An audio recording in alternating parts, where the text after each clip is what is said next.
Bharatiya Janata party यानी BJP का अगला अध्यक्ष जल्द मिलने वाला है। कई नामों को लेकर अटकलें चल रही हैं। प्रधानमंत्री नरेंद्र मोदी भी 5 देशों की यात्रा से लौट आए हैं। तो क्या आप ये जानना चाहते हैं कि अगला बीजेपी का अध्यक्ष कौन होने वाला है? तो माना जा रहा है कि जल्द ही नए बीजेपी अध्यक्ष पर मुहर लग सकती है। बीजेपी के मौजूदा अध्यक्ष जेपी नड्डा का कार्यकाल करीब 2 साल पहले खत्म होने के बाद दरअसल उन्हें एक्सटेंशन मिला था। उनके कार्यकाल के दौरान बीजेपी ने कई अहम चुनावों में जीत हासिल की। बीजेपी और आरएसएस दोनों के आला नेता अक्सर ये कहते रहे हैं कि कोई भी व्यक्ति पार्टी से ऊपर नहीं हो सकता। ये बात खुद अमित शाह और प्रधानमंत्री नरेंद्र मोदी कई बार कह चुके हैं। हाँ, ये जरूर है कि अध्यक्ष वही हो सकता है जो मोदी और शाह के बीच मजबूती से काम कर सके। तो क्या बीजेपी का अगला अध्यक्ष होगा वो प्रधानमंत्री मोदी और अमित शाह से भी ताकतवर होने वाला है? बीजेपी के लिए 2027 में उत्तर प्रदेश में विधानसभा चुनाव भी बहुत मायने रखता है। नए अध्यक्ष को इस बार के लोकसभा चुनाव में यूपी में हुए बड़े नुकसान की भरपाई करना भी बड़ी चुनौती होगी। बीजेपी के सूत्र कहते हैं कि पार्टी के राष्ट्रीय अध्यक्ष के चुनाव में अभी थोड़ा और वक्त लगेगा। राष्ट्रीय अध्यक्ष चुनाव से पहले पार्टी आला नेतृत्व उत्तर प्रदेश, गुजरात, कर्नाटक, दिल्ली और हरियाणा जैसे करीब 5 राज्यों में प्रदेश अध्यक्षों के चुनाव पर फोकस कर रही है। जानकारी कहती है इन प्रदेश अध्यक्षों के नाम राष्ट्रीय अध्यक्ष के चयन से पहले तय किए जाएंगे। अब तक बीजेपी लगभग 27 प्रदेश अध्यक्षों की नियुक्ति कर चुकी है। मध्य प्रदेश, राजस्थान, महाराष्ट्र जैसे बड़े राज्यों में संगठन की कमान नए चेहरों को सौंपी गई है। लेकिन उत्तर प्रदेश, गुजरात, कर्नाटक, हरियाणा और दिल्ली में प्रदेश अध्यक्ष का फैसला अभी बाकी है। फिलहाल बीजेपी में इस वक्त सबसे बड़ा सवाल ये है कि संसद के मॉनसून सत्र से पहले बीजेपी को क्या नया राष्ट्रीय अध्यक्ष मिलेगा या नहीं। संसद सत्र शुरू होने में अब सिर्फ 9 दिन बाकी हैं। बीजेपी में अध्यक्ष चयन की प्रक्रिया में अंतिम मुहर अक्सर संघ की ओर से ही लगती है।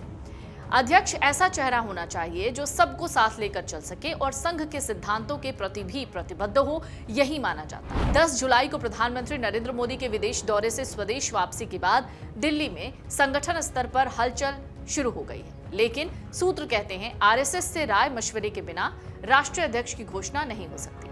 बहरहाल बीजेपी ने राष्ट्रीय अध्यक्ष के चुनाव के लिए जरूरी 50% राज्यों में प्रदेश अध्यक्ष का चुनाव जिसका कोरम पूरा कर लिया है, जो राष्ट्रीय अध्यक्ष चुनाव के लिए जरूरी होता है। बीजेपी ने अपने कुल 37 सांगठनिक प्रदेशों में से 27 राज्यों में प्रदेश अध्यक्ष और संगठन के चुनाव का काम पूरा कर लिया।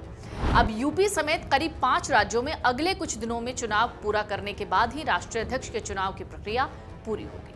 तो चलिए जानते हैं बीजेपी में अध्यक्ष कैसे चुना जाता है और इसमें आरएसएस की भूमिका क्या होती है। बीजेपी के संविधान के मुताबिक पार्टी के राष्ट्रीय अध्यक्ष का चुनाव निर्वाचक मंडल करता है, जिसमें राष्ट्रीय परिषद के सदस्य और प्रदेश परिषदों के सदस्य शामिल होते हैं। पार्टी का राष्ट्रीय अध्यक्ष वही व्यक्ति हो सकता है जो कम से कम 15 साल तक पार्टी का एक एक्टिव मेंबर रहा हो।